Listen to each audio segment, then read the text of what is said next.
And good Sunday evening. We are back. It is the IBB10 Sunday vibe. We all know what the IBB10 is, and tonight I will be in bed by 10. New start time, 8 till 9 now. So you're getting us a little bit later, but gives you time to sit down, get a cuppa and get a coffee. So I am joined by the usual suspects. Mr. McCaffrey, how are we and where are we? Yeah, I'm good, thanks, Lee. I'm in Phoenix, Arizona. I'm up in the mountains in the desert, still keeping the pod going. No matter what place, what time, I'll be here. International this weekend. I love it. Wow. And down to my left-hand corner, Mr. Billy Wood. How are we, sir? How's the weekend been? Good. Done my Christmas tree. Very nice. There you go. It's been an interesting weekend. I'm sure we will hear about it. Fun today. Not as crazy as being sent off should be. It was actually quite funny. I'll probably get in trouble for saying that actually when I had that it's funny. Maybe. But yeah, no, it's been a good weekend. Great for like Hastings yesterday was brilliant. Obviously, a good win up to 5th in the form guide table now with Dave at the wheel. Nice. So doing great.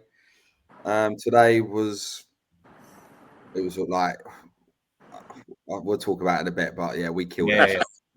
Absolutely killed ourselves. But yeah, no, good to be here. And look, I'm not up in the mountains. I'm in the forest where I live. And yeah, more scenery, Lee, eh? Exactly, it's what we like to see. And we are joined by this week's guest. We're joined by Godalming manager Mo. How are we? Lee, really well. I wish you had a few quid like the two cronies you've got on with your Phoenix, Arizona. Look at that Christmas tree in the background. Like, crikey, you got a few quid. Fake, mate. Don't worry. Listen, you're rocking it well, Billy. You're rocking it well. Fine, so. Fake tree, loads of lights. Wrap it up. Hope for the best. Happy days. Listen, you're rocking it well. So, no, delighted to be here. Thank you for having me on. No, Mo, it's an absolute pleasure. So, let's start it. I'm going to go straight in with the first question. Mo, how did you get into themanagement, and where did you start your career to leading up to now being in charge of Godalming? Good question. I had no playing career. I've got no playing CV. I've got no playing back. I played, but at no level. But I went to a very good sports university. I went to Loughborough, and that's where I started. So I actually lived with the chairman of the university football club, and he, that was a relationship that blossomed. I'm still in touch with him today, and it was a bug, right? It was a bug that caught me, and got into it then. And fast forward a decade on, I was coaching at grassroots level near where I live in Surrey, and I applied for the job at Godalming as under-18 coach, actually, and I didn't get the role. I didn't get it. But one of the coaches of the first team at the time said, "Look, really like the look of your application. Why don't you come in and do some opposition scouting?" Which is unheard of, really, at step 6 in non-league, but I took the opportunity, I took the punt, and within 4 weeks, I was taking sessions with the first team. And 5 years later, I'm manager of the first team, right? So yeah, sometimes you just got to take your chances. You've got to put yourself in the right positions. You've got to graft. Don't get me wrong. I feel I've grafted, and I've by my nature is I love learning. I'm a sponge. Yeah. I'm very, respectful of those who have been there, seen it, done it. And it's got me to where I am today. And it's been a long journey, but I've loved it. I've loved the journey. We are where we are today. No, nice, absolutely. And just one more thing to say. Weekend just gone. See you got a 1-0 win to keep the momentum going. What sort of game was it? Because obviously it's against a Dorking. Is it under 21 side? Yeah, it's like their academy side. It's how they blood the kids, isn't it? Yeah. Dorking. So how was that playing against them? It wasn't a spectacle. Let me put it that way. It wasn't a spectacle. They that's the third time we played them this year, and they've got better and better. I've got a lot of time for Dorking, for Charlie, for what they try and do, and they gave us a horrible afternoon. And in the end, it was one moment of quality. There was one moment of quality, and I think I'm right in saying it was our 5th 1-0 win of the season. So that probably tells you what we're about. It probably tells you how we operate, how we set up, how we're drilled, how I like to probably coach. But full credit to Dorking. Full credit to Dorking. They gave us a really tough afternoon. I think we won it 2 or 3 minutes on time. A draw was probably a fair result, if I'm being honest. But we got over the line, and look, a lot of people have said to me in the last 24 hours, that's a sign. This phrase that you goes around in football. Sign of a good team. You win when you don't play well. Maybe so, but win's a win, Mo. Trust me.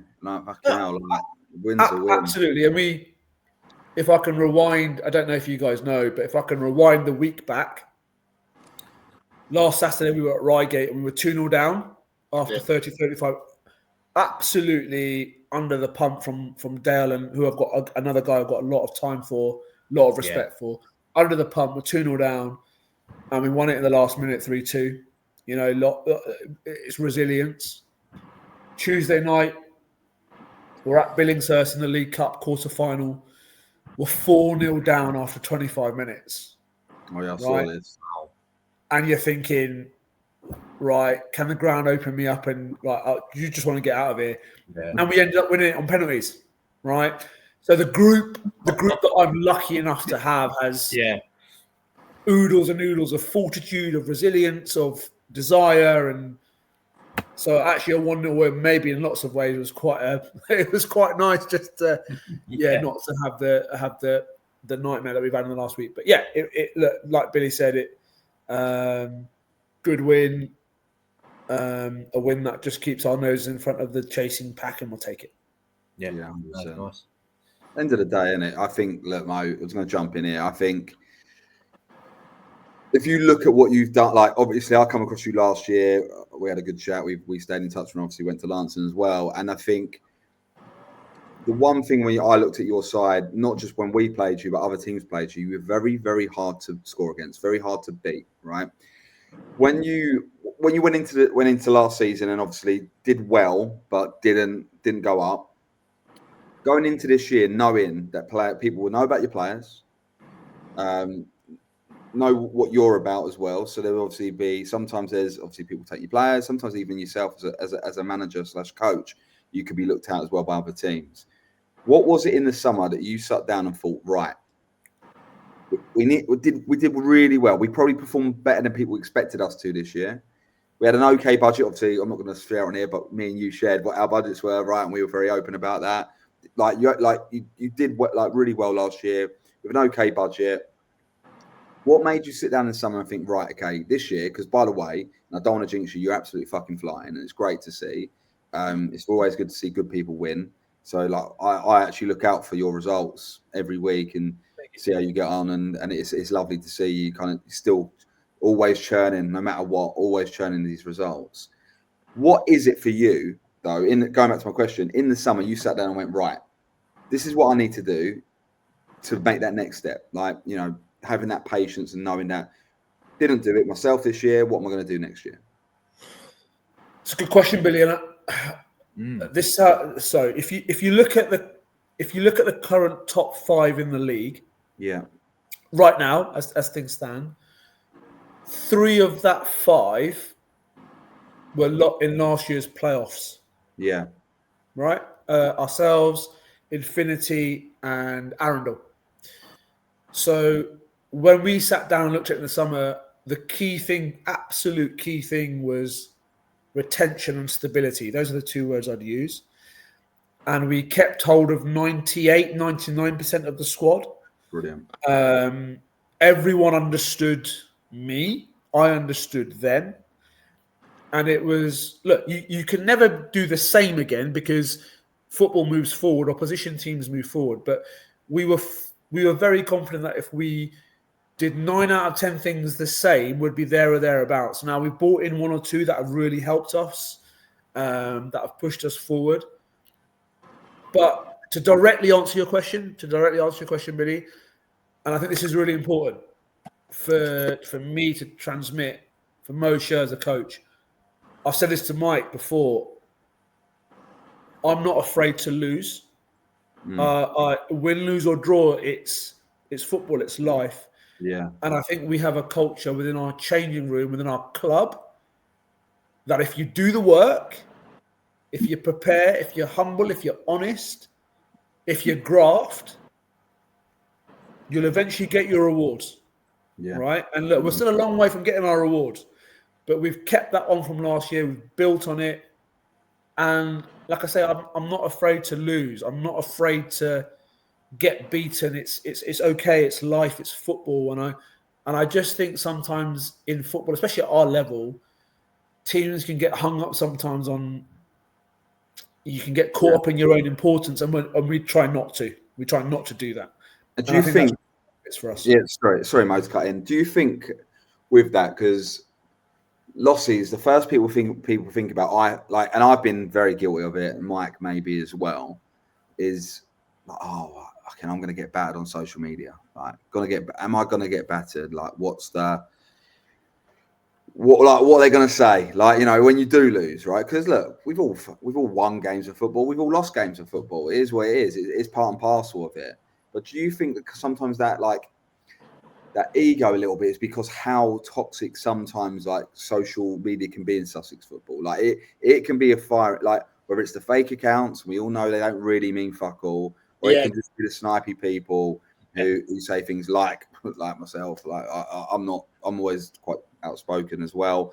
But like, is it sometimes thinking, fucking hell, like lost today, or we scraped one today, or the referee gave us one today, who's going to kick up a fuss today? Like, have you ever felt that, Mo? Has it been a humble guy? Like, do you really pay attention? I'll give you 2 sides of the coin to that, right? My direct answer is no. I pay no attention to it because I'm not afraid to lose. It doesn't matter to me, right? But let me say this. I think this is really important. There's only 18 of us in our league now, managers who truly understand, feel, live it, breathe it.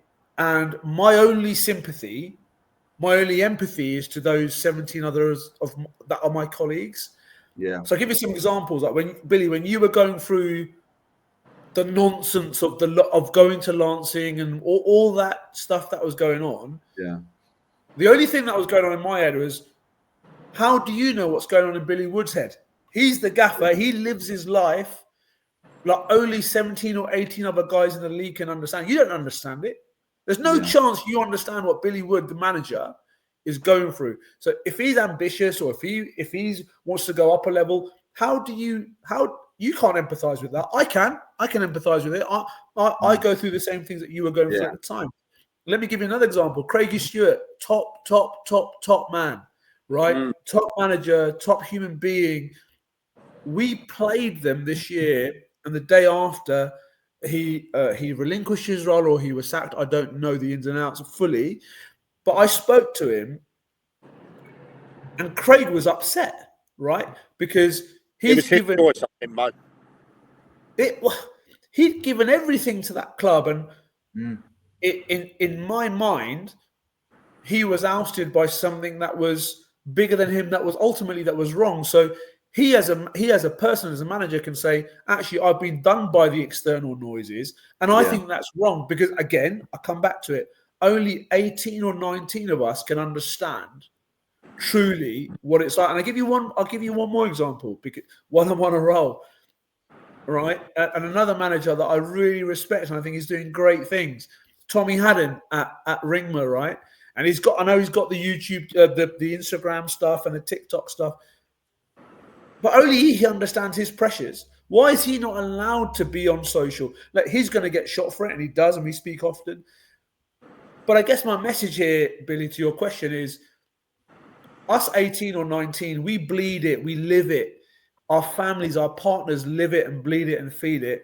If I allowed those trolls or individuals to get the better of me, then it's not. Then I'm not a manager anymore. Then I'm just like any other person playing Football Manager, right? And I like to live my life in a way that's very different to that. But I want to shout out my managers, right? Those gaffers who are doing the job. Another one I want to call out, Alex Harris. What a lovely man, right? Alex Harris, what a lovely man. Good guy. And I feel for him. I feel for him because only he knows what he went through to try and do the best for his football club, right? It's not anyone else's business, in my opinion. No, but I think this is what I talk about, the loudness of socials. Like, look, don't get me wrong. The wise man says it. He's right. He's right. Wise man. He's right. I think when we met Mo first time, I actually said that. I said, Mo's just so articulate and calm with what he says. I wish I was working with him. But I just think, like, even like Alex, I've talked about Alex Harris. He was my assistant manager, and I'm sure he'll never be bothered about me sharing stuff like this because he's really passionate and caring. I'm telling you, like, I can detach a little bit from social. I can be the character and then detach from that and be myself and not really worry about it and actually just ignore Twitter for a day or two and then come back to it and see what's happened. But like, I could imagine, like, when you're losing big, and like I was at Lancing, the same Alex as this season at Upfield, and it's still continuing, and I'm sure we'll talk about that in a bit as well. But it's like a massive weight on your shoulder. So you're right, Mo. Like, look at having that compassion and care for your fellow manager. And it's huge. It's huge. It's like when you go to Oakwood and the chairman's there. He's pouring a pint, then he's taking the team, and then he's a compassion for that as well. Like, all the jobs that he has to do to keep his little club that he loves running, right? And I just think, while social media is such a great tool and it gives us a voice here, it gives managers a voice, it gives teams an opportunity to get more punters through the door and make more money and get commercial sponsorships and what have you. We've always got to stay in the knowledge that not everyone that says something on social media is right, us included. I called Lockwood poor last week, and I'll stick by that. But they obviously upset the chairman. Yeah, right. Upset him massively, and he started tweeting about it. But I'm only going based on what people have told me about how they play or what's been going on. I don't know the ins and outs, but a team that concedes X amount of goals over X amount of games is either fucking amazing, good, average, poor, very poor, awful. Right? It's just you're on a meter. So I just think, and this is a bit of a thing out here for us as a podcast, is we're going to say stuff that people aren't going to like. Mike more than me, maybe more than Mike. Lee's the nice one out of the three. But we're going to say stuff, and it's not always going to be right. We're going to have an opinion, and we might be completely wrong. Is he for real? Yes, mate. Might be wrong. He's more controversial all day long. All right, okay. But we may be wrong. We may be wrong. But football is a game of opinions, and I think what we should do really as individuals and as people is still share your opinion, still have a care on it. But like, if you're going to attack someone direct, maybe have a chat with them afterwards, or maybe have a chat. Or if you've got something to say, it's going to be controversial. Pick up the phone. Like, it's okay to. No, I agree. Mo, how are you, pal? I'm very well, thank you, sir. I'm very well. I wish I was living in your life, Mike, but we can't all do it, I'm afraid. Mate, I'm the loneliest guy in the world. I'm sitting here in regards to Stefanos, by the way. I'm in the Arizona desert, so I am the loneliest guy in the world. So there we go. So if anyone wants to swap jobs with me, totally up to you guys. It's all good. But anyway, Mo, firstly, thanks for being such a supporter, not only of this brand, of the SNF brand and everything we've done, mate. You've been amazing. Everyone I speak to you talks about you being a class guy. I've been there. I've seen the hospitality. I've met you in person. You've done brilliantly. But I don't want to talk about you. I want to talk about, you've mentioned you've had 5 1-0 wins. You've come from 4-0 down to win on penalties, come from 2-0 down to win. You talked about resilience in your squad. I want to talk about the characters in your players.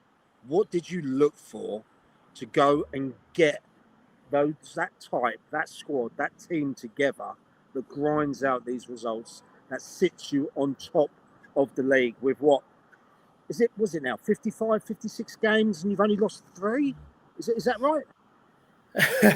Yeah, this is the because that is some kind of stupid stat for a team that's, you know, obviously didn't go up as well last year as well, unluckily. So what are you looking for in those players? It's a great question.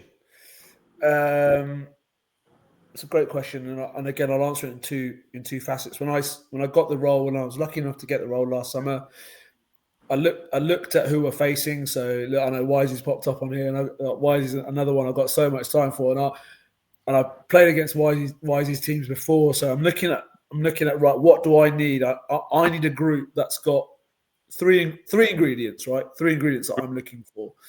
1, humble. It's really, really important to me. Are you humble? Are you a good character that truly, truly understands what it means to play for Godalming Town Football Club? Because we're a humble football club. 1, are you humble? 2, do you have quality? Clearly, that every football manager is going to ask for quality. And 3, and I use this word with my players all the time, are you emotionally intelligent enough to have a relationship with me, with the supporters, with the committee, with your fellow players? So if you can tick all 3 of those boxes, you're welcome in, right? And we take recruitment really seriously. Like I said, I think to Billy's first question, we were lucky enough to get our recruitment relatively good last summer.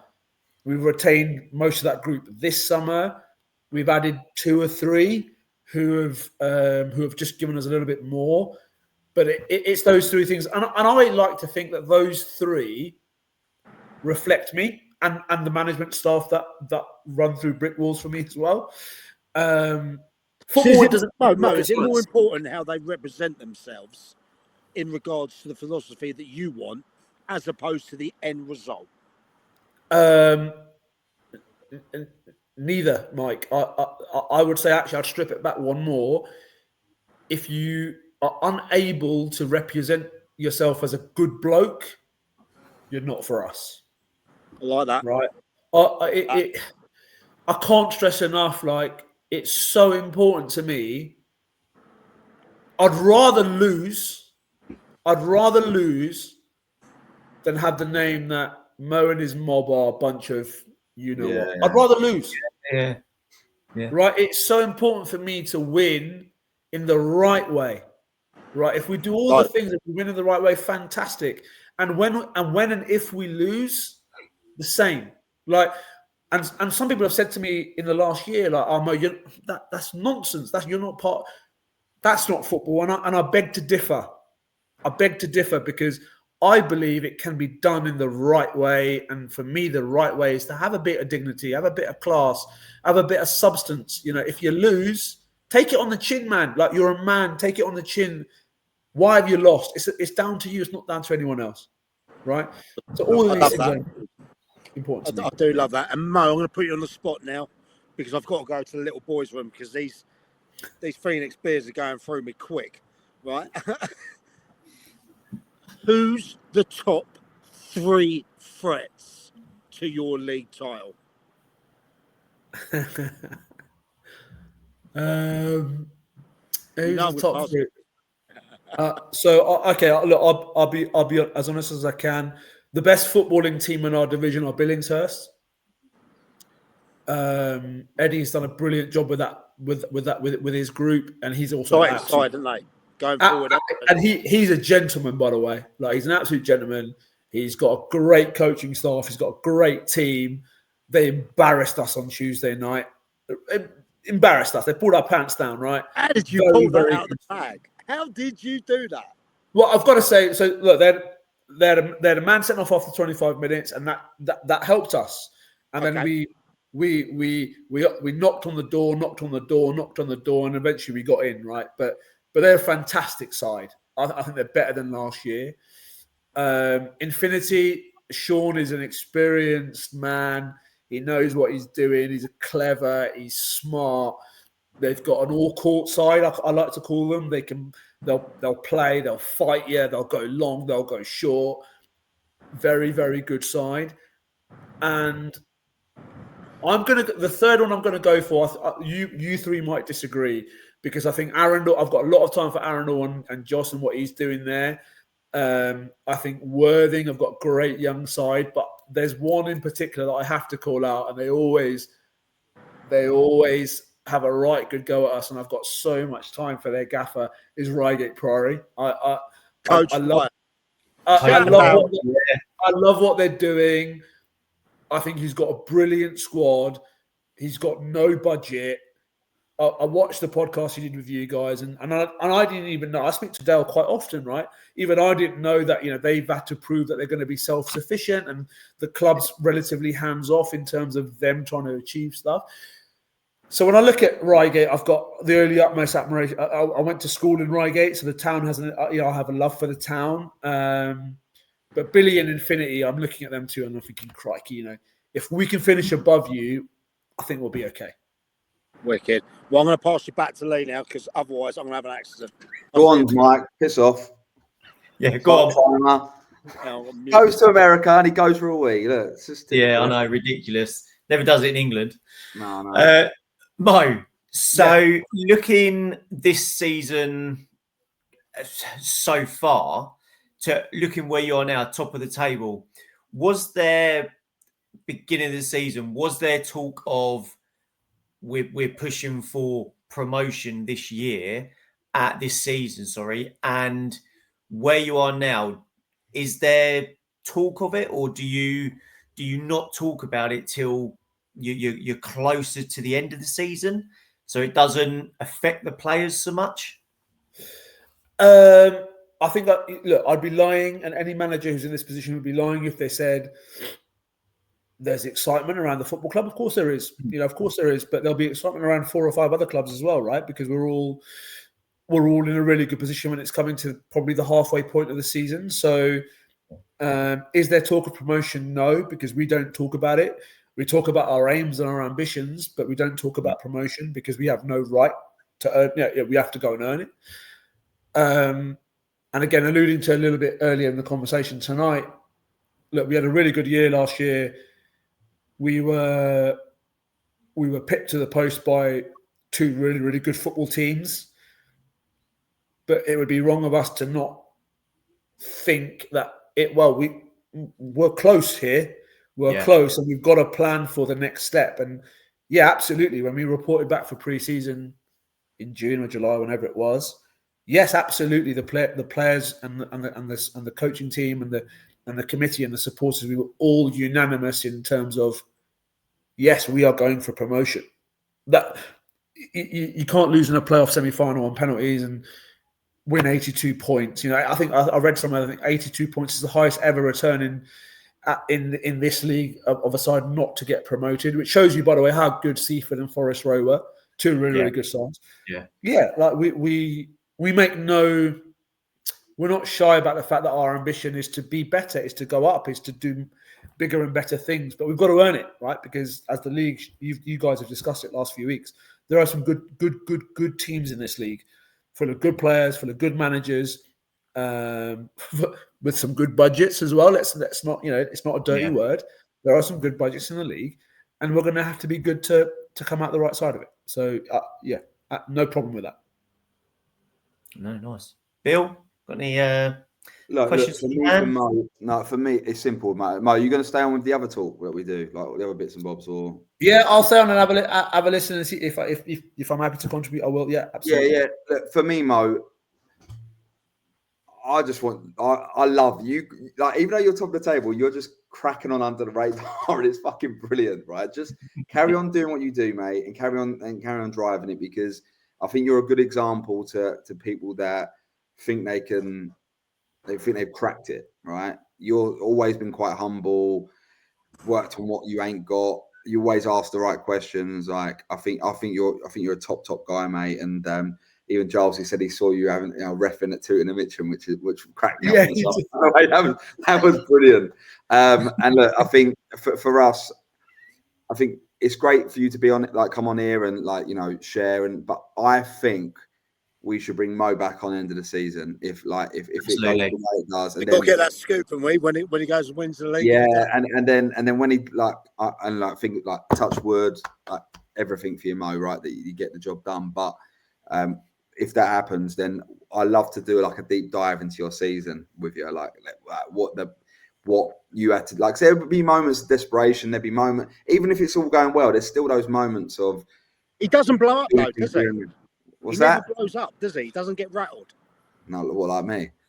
Well, like any of us, but he don't get rattled, does he? No, he might get rattled at home. We don't know this, but in his public persona, you never see anyone unrattled. Yeah, well, speak to my missus. She's just over my shoulder listening into this. She will probably tell you. She'll probably tell you different. But no, look, and also if I may, I know a lot of the guests on the show have said this before, but it's not easy what you guys do, right? Billy, you alluded to the comment that the Loxford chairman made, which, by the way, is his right to make, right? Yeah. He absolutely is. He has got 100%. Mark's got 100% chance of say that. Do you know what I mean? He is the boss. Don't make us right. Don't make him wrong. But right either. But they ultimately have conceded all those goals. So it's what it is. And this is the crux. What what I think it's important that there's a debate to be had. And if I can just close it on this, it's a lesson that I got from my dad actually. My dad said to me from fairly young age, he said the art of debate. Right, the art of debate is if you think you're right, 100%, nobody can change your mind, and you go into a debate with another person and he or she presents an argument to you, you've got to be intelligent enough to dissect that with a cold mind. And if you're emotionally intelligent enough to allow them to change your mind, because that shows where you're at. And I think when I see some of the stuff that you guys put out, right, and I'm learning every day, by the way. Like I might be a football manager, but I learn stuff from podcasts, from what stuff that I read, stuff that's totally nothing to do with football. So I guess what I'm saying, guys, is you do a brilliant job, not just for Sussex football, but just in terms of keeping the conversation alive around non-league football. So got a lot of time for it. Well, it's about, isn't it? That's what it's about. Yeah, thank you, mate. We do know. That's what we do. Yeah, no, absolutely. But getting on to the weekend, and now I did say to Mike just before going on, there's a couple of results that I wanted to pick out, and there was something else due to bad weather this weekend. So let's go that first. So enough weather here, mate. Well, no, not where you are, mate. It's sunny and the flag's blown in the background. So yeah, God bless the United States. Yeah. So you're a NASA or something. We're in the desert. So as we've seen this weekend, there were a couple of games postponed due to waterlogging pitches. And do you think some of these clubs? So again, Arundel was one of them. Do you now think with Arundel, are they going to go on that thing of having 5 or 6 postponed due to bad weather, to what we saw last season where they had to play catch up on so many games, but then still managed to go on that amazing run to the playoffs? Yeah, look, they're always going to have trouble there with the pitch until one day the Duke's son gives it the green light and says, do you know what this community needs? It needs a 3G pitch. It needs something that you can show a bit of consistency in, because they've got great people at that club, great coaches, great players, great people behind the scene. The problem they haven't got is great drainage. I believe like Uckfield had that problem as well. Billy will tell you that. It killed me. It was one of the driving factors for me leaving. Like genuinely, it was that bad that like it, mate. I couldn't ever ask all my staff. I couldn't but not prepare for the weekend. I had to prepare like a game was going to be on, right? It wasn't just outfield's pitch. Other pitches were at the same time, and it was just a really wet time, completely wet. But every fucking week, like I'll go up there and I'll put my foot on and it me like mush, and and it would ruin my weekend. So like it played a major contributor for me leaving, massive. Billy, can I just ask you a question on when you recruited your side at the start of the year last year? Yeah. Did you recruit with an account for the pitch and the conditions? No, like and Mo, that was a bit of an issue. So we did a lot of work on the pitch in the summer to make it decent, to make it like so you could pop it a bit, and it was decent. It really was. And then the weather kicks in, the drainage problem that they had. I think they now fixed that part. Played a big factor on the situation. We did kind of change our way and try to make. We were very expansive to start with. It's naivety from me, really. I wanted to be able to bop teams off the pitch, play a fucking box, and be clever, what have you. Then we changed it a bit, and as the season evolved, as we got to like the Christmas time period, and we started like again, obviously they had the Seaford result, and we went away to Oakwood, and we just nicked 1-0 and kept it like tight, and because I felt like at times like we did. If we conceded 2 or 3, it could end up like when we got a man sent off against Arundel when we lost 5-1. And actually, we lost 5-1 to you as well, Mo, if I remember. And like I felt like we needed to be a little bit more mature in our out of possession. So it did change, but that wasn't down to the pitch. That was just down to the factors that were plaguing us. Because my aspirations that year was to finish in the top 5. Everyone thought I wanted to go and win the league. And if anyone's in the league and not thinking who's at the top, like you want to win it, there's no way I don't think you should be really doing the job. You should always dream to be as high as you possibly can. So I set the team up, I recruited based on, wanted us to be tall, aggressive, county prem quality, all those things. That's what I went for. And I knew that when we went away to places that would be tough in certain pitches and what have you. And then when we went off to 3G pitches, it was like a dream. We played Vardines in the County Cup or the RUR Cup, like league above us. We went and played them, beat them 3-0 at New Haven. When we went to Copthorne and played at Horsham, it was like watching Barcelona. Like we were that sort of team. So it was tough, the transition at time, especially in that winter period, Mo, for sure. That's fair. Mo, what's Godalming's ground like when bad weather comes in the pitch? Does it hold up or? Well, I think Billy was very complimentary in his comments a few weeks ago about our gaff. It's Wembley, isn't it, mate? No, well, I'm a snob. That's all.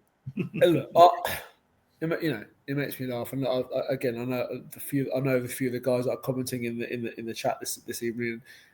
Our pitch is not good, right? Our pitch is not good, but it's ours, right? It's ours, and we know how to play it, and we use it to our strength. So,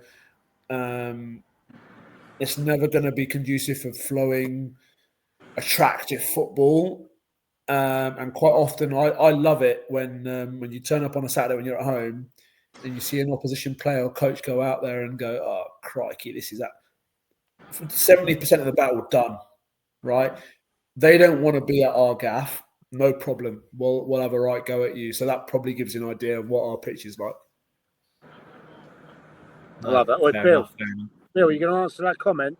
What one? Didn't see it. Billy, would you be open going back to Upfield? The straight answer is I've not had a phone call, so I'm pretty sure I'm not in their faults. No, hang on. That wasn't the question. No, that's the answer. You just said you haven't had a phone call. Look, no, I'll be honest. Mate. I would love to help them out, but I think I've moved on. Fair enough. Fair enough. Yes, fair point. Good count that one. Love the club. Love the people there. But yeah, we probably don't align anymore, and it's okay.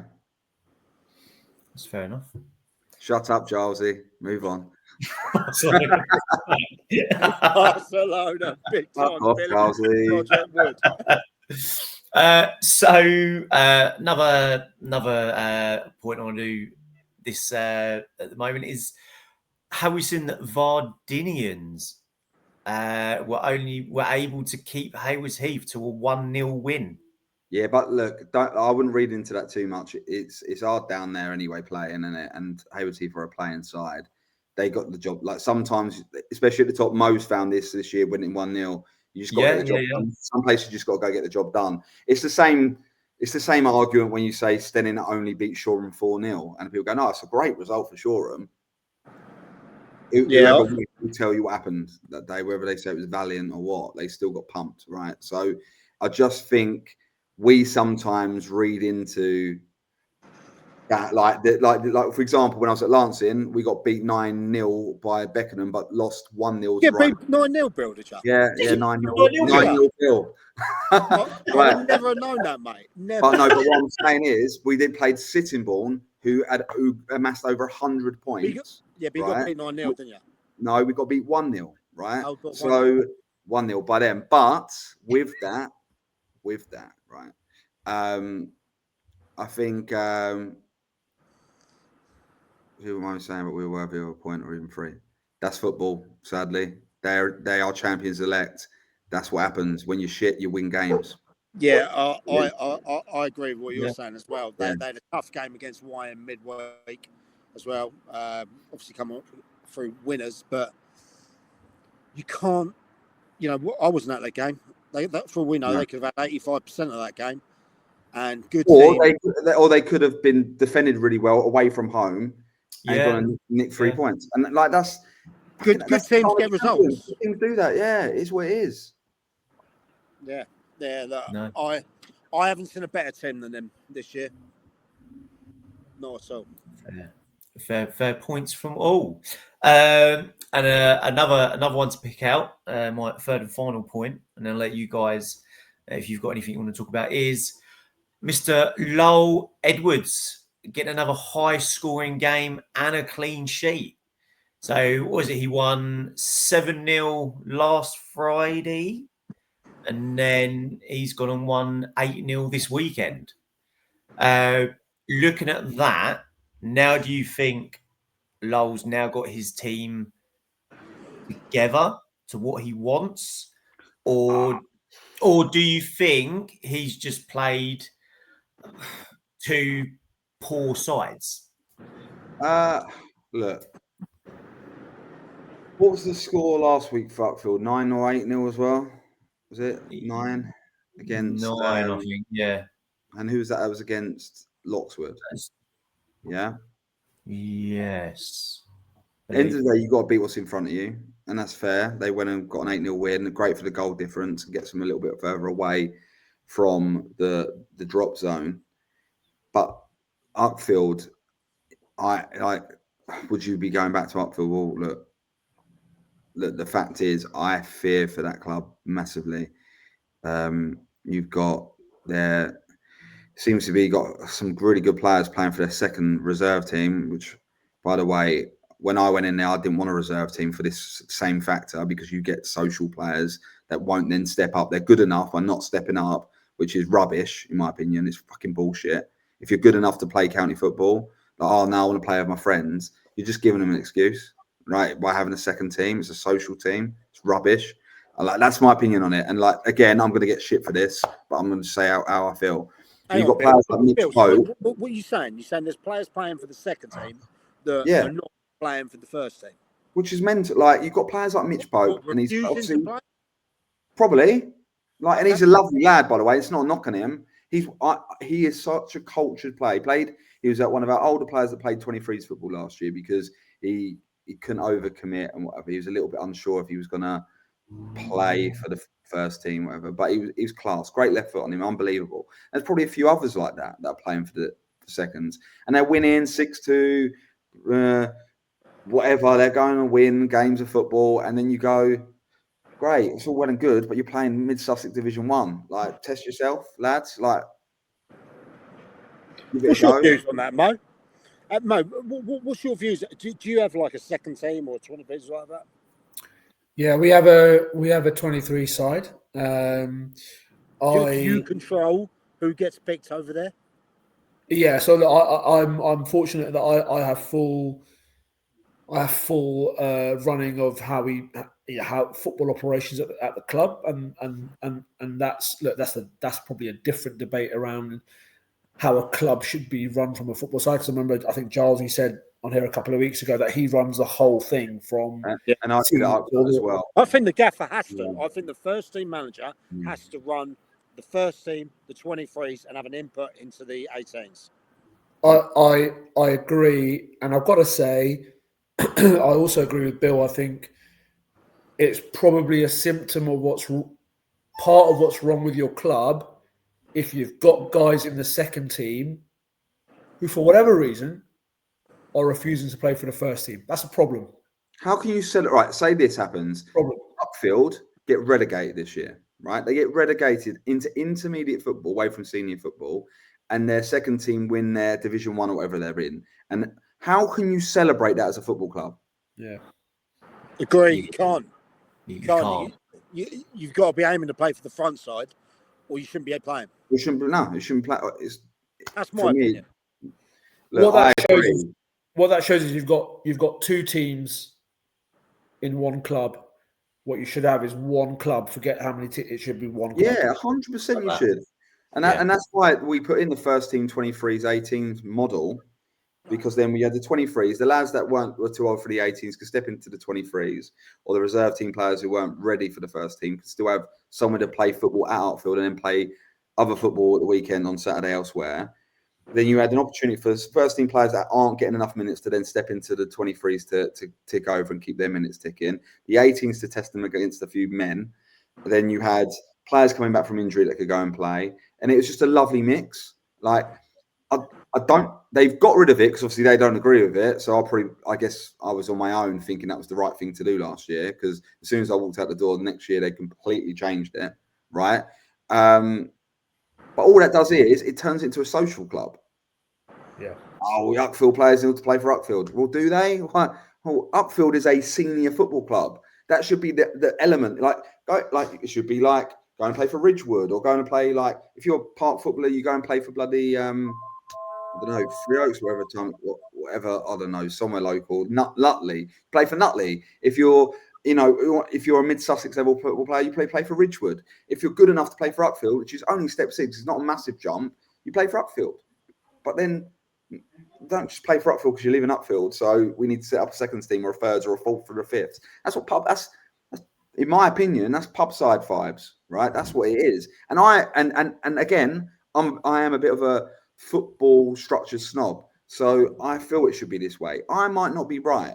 And it might bring them in money. I might have to pay their subs and registration fees, and it might pay the rent for a month. I don't know, right? But for me, in your first team, yeah, Steph played in goal from last year. It was good fun. And like with that, Luke Carter would run the under 23s, and I would go and assist him, like just go and help out, right? But that was, for me, like when you've got a club, like we just lost 8-0. The next post is a big graphic of winning 6-2. Like, the person just got smashed. Yeah. This is a club, by the way, I'm talking about that I've got a lot of love and respect for. But for me, there's an element of where's the time and effort going? Because it don't feel like, to me, and it's no disrespect to like people like Nick Bignall, people like that who have, again, got a lot of time for. It's like they can't see the wall from their eyes. Like, what is actually going on? Because obviously the players are good enough. Again, I'll say it again. They still got, if you look on their registrations, they've still got a lot of great registered players. They appointed anyone yet, Bill? What's that? Anyone appointed yet? Couldn't tell you. I don't think there is yet. No. All I know is No, all I know is a lot of my ex-players who are registered are sitting on the sidelines not playing. So they're good enough to be, playoff level side last year. Some of them in a playoff level side. Then why are they not playing? Like, what's happening? That's fair enough. Actually, quite a good point to ask Mo, actually, and I think we mentioned it last week and the week before as well. But with these big results that are coming in from all over the leagues, do you think there is a change happening in Sussex football? Are teams getting better, or are teams getting poorer, or how would you see it? I think it's difficult for me. My view as the Godalming town manager is in terms of going to be very from a competitive point of view. So what Copthorne or Loxwood or Uckfield choose to do is their lookout. That's what I'm saying from a competitive perspective. I'm a direct competitor. Yeah. But when I look at these clubs, and especially when I look at their managers and the work that these guys are doing for no reward, for no kudos, for often, as we've discussed, abuse quite often. I'm not sure they're often looked after by the right decision makers higher up. So look at Copthorne, right? Mark Pulling is a big figure in Sussex football. I know he's no longer the manager at Copthorne. He left, didn't he? He left. Great player, great guy. Great footballer in his time, great manager, still has a lot to offer Sussex football, but has been absolutely hamstrung by his football club. Why Copthorne were still playing Step 6, paying whatever they're paying to hire Horsham is beyond me. And that's a neglect of duty of care to their players, to their supporters, and those players who are going to come after. I think that's poor from those who are higher up at Copthorne. And look, we're playing Copthorne next week. I'm probably going to get daggers next weekend. But Mo, I agree, mate. Last week they had 11 people watching them, right? And Bill worked it out. It's 450, 500 a game, lad. You know, and how is that sustainable? They've had a couple of reprieves. There's teams like your Westfields, your TD Shipleys, your Rustingtons, your Storringtons, and that they can't go up because they've had reprieves. Do you know what I mean? It's a bit like really. I think the whole pyramid needs to look at what are we rewarding here? And I think Copthorne have come in the bottom 2 or 3 times in the last 2 or 3 years, and what's happening to them now, sadly, is a result of that. And all you're punishing is the Copthorne players of the future, right? They should have been Step 7 this year, regrouped, refound their soul a little bit, and then gone from there. That's my opinion. Yeah, can't agree any more than that. Yeah, same. I hate reprieves. You're better off promoting the next team up, because there's that's the momentum, and then it gives the other team something to kind of like work to next year to try and go up, rather than how's last season? Well, we got finished bottom, but we're still in the league. Do you want to join us? It's harder to recruit. If they go down, it's like, look, we went down, we're looking to rebuild. What's your ambitions? Well, we want to go up. That was when I went into Uckfield. A lot of people were like, well, what's the ambitions? I was like, look, love to go up first year. Love to. If we don't, we don't. It's not end of the world. But we're going to build a team that can compete. And then when we go up, hopefully we can take those lads on that journey a little bit. So you can do that if you go down, because you can try and be one of the best in that league, right? But it's been shown this year, like if you look at the 2 that come down, look, Saltdean, Loss will turn it around. Don't get me wrong, but Saltdean and Loxwood, they're languishing in the bottom 6 or 7 or whatever. I was just going to say, Billy, like I don't disagree with you, but if you look at Uckfield, if you look at Loxwood, if you look at Saltdean, if you look at East Preston, all clubs that have been in the Prem in the last 2, 3, 4 years, and they're all struggling now. Yeah. East Preston being harsh on, like Kev is actually doing a good job, but there's something to be said for those who are sat in the boardroom, who need to understand that the job that they're doing has ramifications for 12, 24, 36 months out. And look, it's easy for me to say, because I'm at a football club where those people in those positions, I think, are doing a great job. They're backing me at every turn. I see what we're going to do in 12 months, 2 years, 3 years, 4 years, 5 years. But I think sometimes these people don't understand just how important their roles are for the long-term success and sustainability of a football club. No. And you get one decision wrong within a month and it could kill you for 5 years. Yeah. Right? It genuinely could. And I think some of those clubs at the bottom of our league this year are probably suffering from that.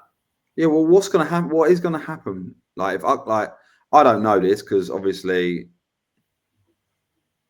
it's up to them to change it. But if a club like Uckfield goes down, what is next? Look at Howsham. Howsham might finally get back up this year, maybe, but obviously they're having problems with their wanting to put 3G pitch down and what have you over there. But what happens if you do go down? Do you know what actually? Then it becomes harder to recruit. Then you're like in the area. You're not the second, third, fourth choice. You're fifth, sixth, seventh choice because you're intermediate football. It's not easy. It's not easy, and I think I don't know. It is hard. With 3 go down this year, Mo, as well. So down there is going to be horrible for teams. It's going to be horrible. Well, teams might get a reprieve, but probably knowing how it works. But it's not easy. You'd think there probably will be at least one reprieve, and to move the conversation back to maybe the football side of it. Yeah, I've got the utmost respect for the guys and girls who are battling hard for their football club, managers, coaches, players, physios, all the rest of it. But they need some help from the guys and girls in the boardroom. Oh, without a doubt, it has to be tied together. Has to be tied together, and that's what. And a few maybe aren't getting that help that they deserve, and they need. I think that's really important. Yeah, you do need guidance, and you also like one thing I always ask I always got asked of me when I was hiring managers or when I've gone in for interviews for jobs. I always ask, what do you want for your club? It's easy me sitting here going, this is what I do, this is what I think I can deliver, blah blah blah. But actually, what do you want? Because if it's not aligned, I'm not the right person. Or if I think like the club can only be here, and if you turn around and say, well, I want to win the league this year on this budget, you've got to know, you've got to have the objectives and the goals in place. Because otherwise, if you don't, I think what happens is it's when you get problems. Or I just find sometimes some of the hiring is lazy. You know, like really, really, really. Oh yeah, he's been around, just give him a job. Or he's been in touch, give him a job. Or oh yeah, he's been here before. Or he's been here, and everywhere. Rather than actually like really deeply go into it and work it out. But look, one that probably did was like Horsham YM. I don't think anyone expected them to spin it like they have. Like from when ended like before. I'm not going to blow his trumpet too much, but Gilesy, the way he's gone in there. I expected it. Did you? Yeah, I did. No, like. All right, okay. Did you? Okay, Mike. I'm going to change that. Did you expect it before Gilesy went in there? Like you saw where the club was. No. Like, did you expect someone to go in there and go right? We're going to battle through this year, finish mid-table, then we're going to next year go and challenge at the top. I remember speaking to him when he left the Loxford job when that happened. Yeah. And he said, "This is what I want to do." I didn't know him from Adam. He come on podcast, helped me out. He was your first one, wasn't he? Second dugout diary was. Second, right? Second one. Instantly connected. He was real, yeah, right? Nice guy, He said, "Look, I couldn't do what I couldn't do at Loxford because of X, Y, Z. Okay, that's in the past. But this is what I want to do with a club like YM." And I was like, really? They haven't been doing much in a minute and that, whereas the other Horsham are doing bits left, right and centre. And I thought, it's a big ask. I come down to see him pre-season. Obviously, how they went, I think they finished their best finish in 5, 7, maybe 10 years, wherever it was, last year, comparing where they come up from. I saw them pre-season, I thought, hang on a minute, it looks a bit different.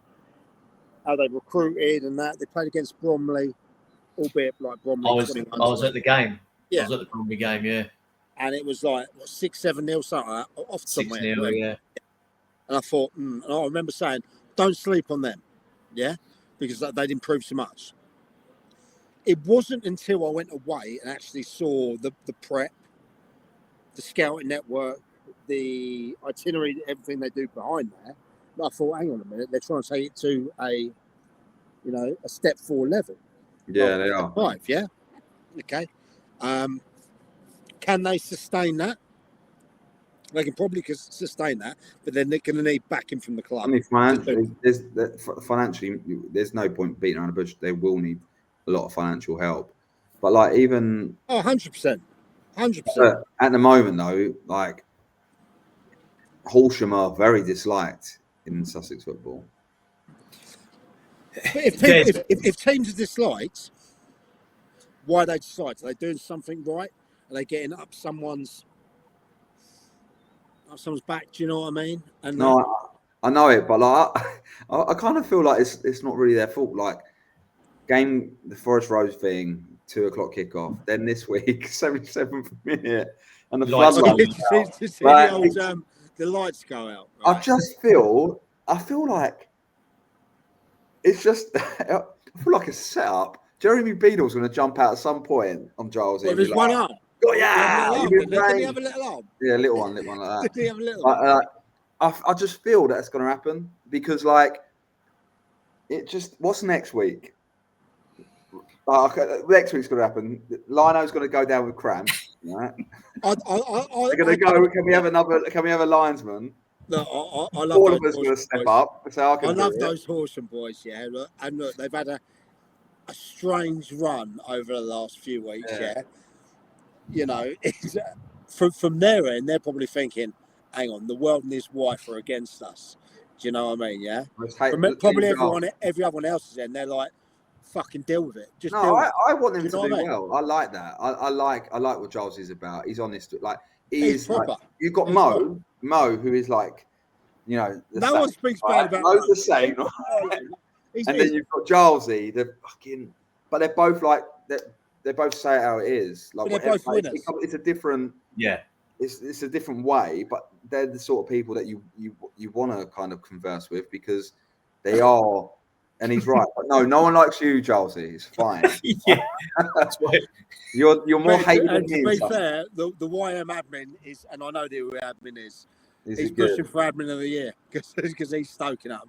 But at the end of the day, people are talking, aren't they?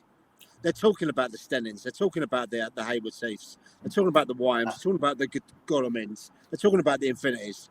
People are talking about Sussex football. Yeah. Right? Rightly or wrongly, Mo, it's good to debate, isn't it? It's good to have shows like this where you can come on and debate and be open about it. Yeah. Let me just a couple of interesting things you've said there. Look, I've known Gilesy a little while now, right? Gilesy for me, he's above the level as a man and as a coach and as a manager. And Billy, there's something you said that's really interesting. Gilesy and I, we both want the same thing. We're both aspiring for the same thing, admittedly at different levels, step 5 and step 6. But what I love about this game is there's more than one way to skin a cat, right? Yeah, I agree. So Gilesy is outspoken. Gilesy will wear his heart on his sleeve. Gilesy will tell you how it is. If you like him, he don't give a monkeys, right? But he's a winner. He's passionate. He's in the detail. I do all of those things, but in a very different way.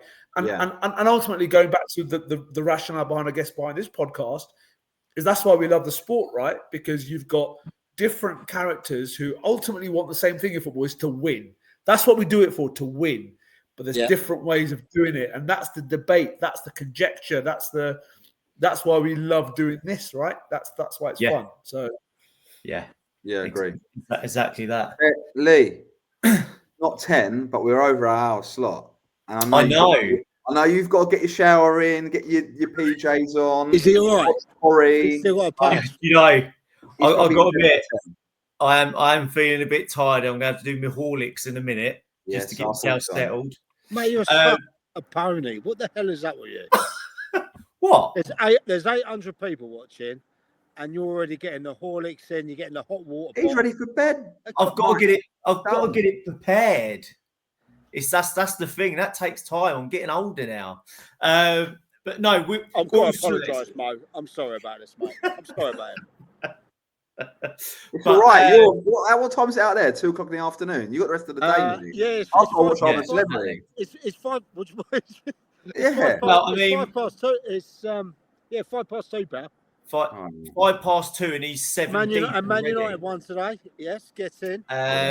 Well, we will say, mate, Mo, it's completely up to you, mate, if you want to stay on a little bit longer or if you want to make a move, because we've got a few more things to talk about. But that is completely up to you. Stay on, Mo. Stay on. Come on. Stay on. Listen, I'm with you to the bitter end. So I'll look at that.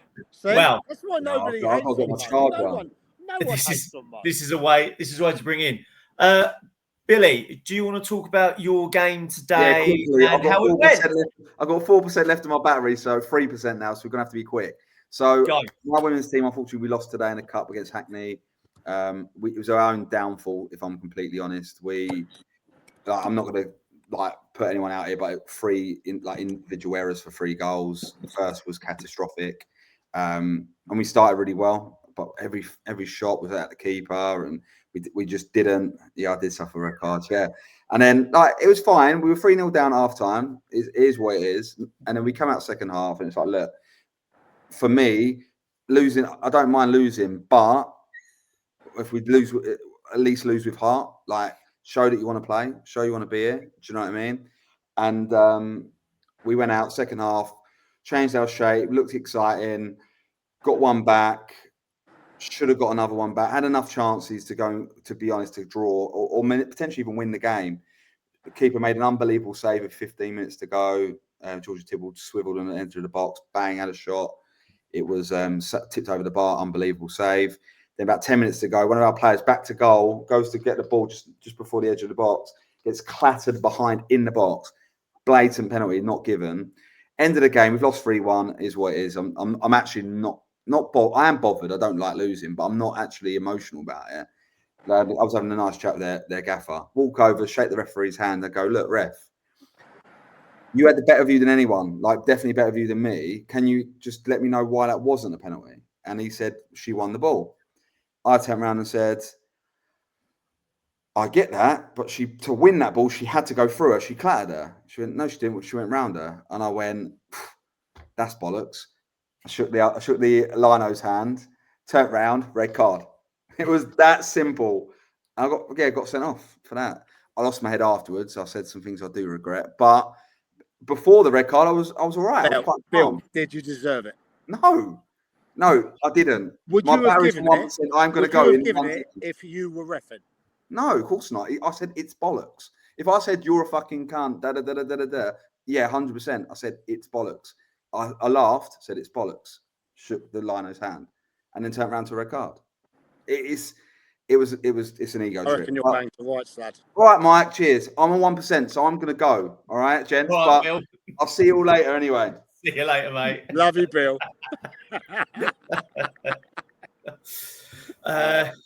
Billy, word. You got to love. Sent off today. Bill. Yeah. Mo, have you ever been sent off in a game or booked or anything like that? Another boring answer for you, Lee. Never been sent off, never been booked. So that's a record for a manager. He's the Gary Lineker of the SCFL. Yeah, no, that's because I mean some games. I'm a ref as well. I'm a qualified ref. I ref on the Southern Combination Under-18 League. So and the reason I started reffing, by the way, was to give me a better vantage point as a manager. So okay. I get it. I understand what they go through. And a big part of my weekly prep, I always look at who the ref is. Do you really do that? Yeah, you do that? I always look at who is it? What games have they done in the last month? And what's our experience of them before? Normally, obviously, we know who they are. And I tend to have a very good rapport with the refs in our league. And for me, it's all psychological, right? These guys are human beings. You give them shit, they'll give you shit back. But Mo, you like me you do public speaking, don't you? I do.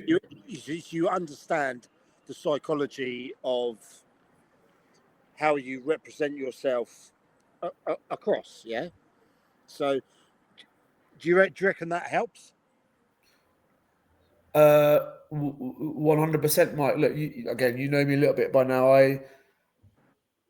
It's so basic. If you're nice to people, they'll tend to be nice back to you. Like, it's not rocket science, you know. If you're respectful and you're dignified and you're agreed, you're largely tend to get that back, right? And I found treat others how you would want to be treated. 100%. Like, if you holler and shout and abuse and kick off at officials, they're going to give you nothing back, right? There's that, but B, it's in my nature to be like that anyway. But even my coaches say to me, "You're too nice, right? Come on, man, say something." Like every week, my coaches say to me, "Mo, seriously, are you going to stand there and say nothing?" Oh yeah, I'm going to. Why? Because they're not going to give us anything. So, and I feel I err on the side of, actually, do you know what? The officials in our league, they turn up, they get 60, 65 quid. It's nothing for the amount of abuse you get. Generally, it's nothing. Mo, I absolutely agree, right? And this is interesting because I'm potentially we're under our brand and network. We're going to be doing a referees podcast, okay, with a step 4 referee who's just come back from injury. Very, very good, well respected. I won't name him. Well respected referee. Yeah. And he's been told, because he hasn't passed the fitness test after having an ACL done, he has to basically sit on the sidelines. He can't earn any money or anything like that. Yet there's referees that are 1, 2 steps under him that have not passed the physical test, haven't been asked to do it. You know, they haven't been off the shelf, but they haven't been asked to do it after, and they're still getting games, you know. And I felt really sorry for him because he was putting it out on the socials saying, "Look, I'm available," and they're saying, "No, you can't," you know. I get it. There's not enough refs around. I get it. They don't earn enough for what, or maybe the abuse they get. But there has to be some accountability. Yeah? Yes. If you're in a job, you're paid to do a job. Okay? If you don't do that job, then there should be ways of looking at how you can't do your job. But when there's people sitting on the sideline that are forced to sit on the sideline and that, you've got to ask yourself a question. I would love, this is my shout, I would love the Sussex County FA to come on one of the podcasts that we do under the network, yeah? And just have an open debate. Not a stitch-up job, not a hatchet job, just have an open debate, yeah? Because they seem to be very unengaging in the way, you know? I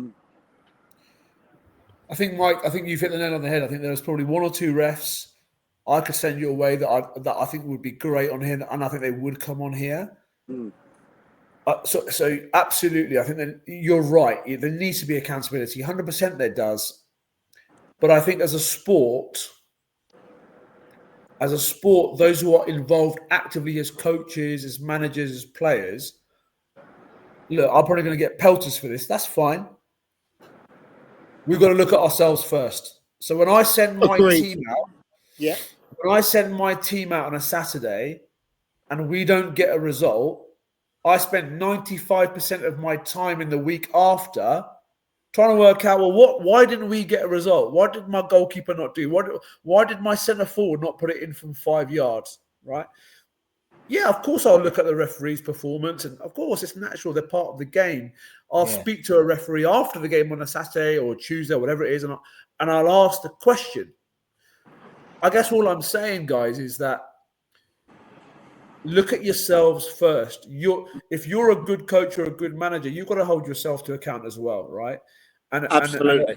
And an official, take the official out of the equation. Did you do enough? If you did enough, and the official still impacted the game, no problem. But if you've not done enough, it's not the official. It's you. It's your team. Do you know? I couldn't 100% more agree with that. It's easy. I've been there. It's easy to lose a game, and the first thing is you blame the official. Yeah, you don't take accountability.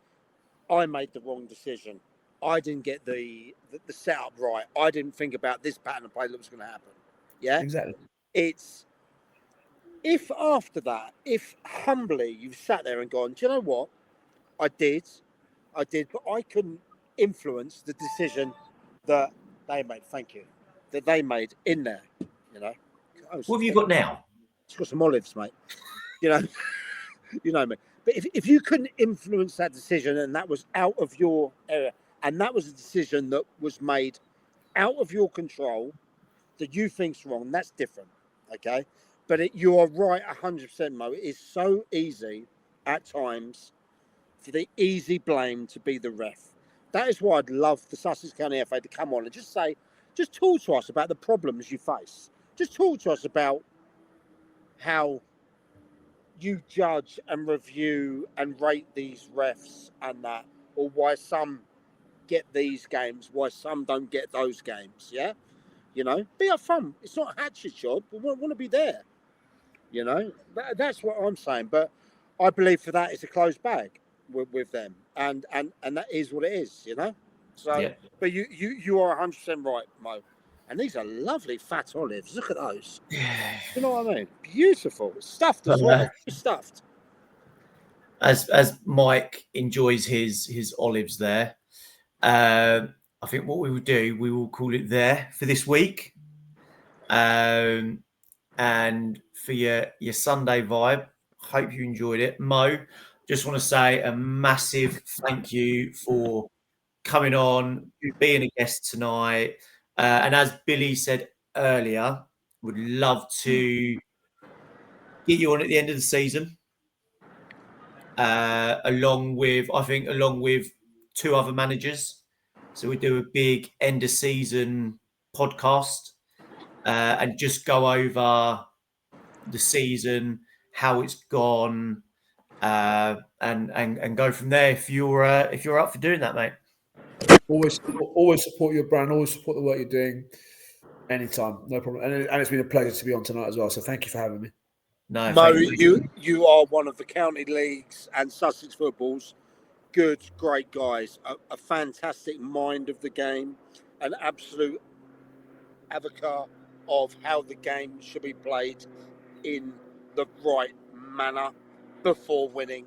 Yeah, Mo, outside of football, you're a good, great guy that does things in his community with his community. I know that a lot. The people here don't know that. Okay, so thank you for being a supporter. Thank you for what you do, not only within Godalming Football Club, but the Sussex football community yourself. And thank you also for being a supporter from day one, lad. I mean it. No. Thank you very much, guys. Appreciate it. No problem. Mike, I think we'll end it there, mate. Yeah, another 976 of you watching now. So that is obviously fantastic. Yeah, thanks for the support that you've given Lee for his pilot shows that he's doing in there. I know he's got a long-term vision of this, and yeah, like I said, guys, get involved every Sunday. Make sure he's in bed by 10. In bed by 10, Lee Penn. See you later, guys. See you later.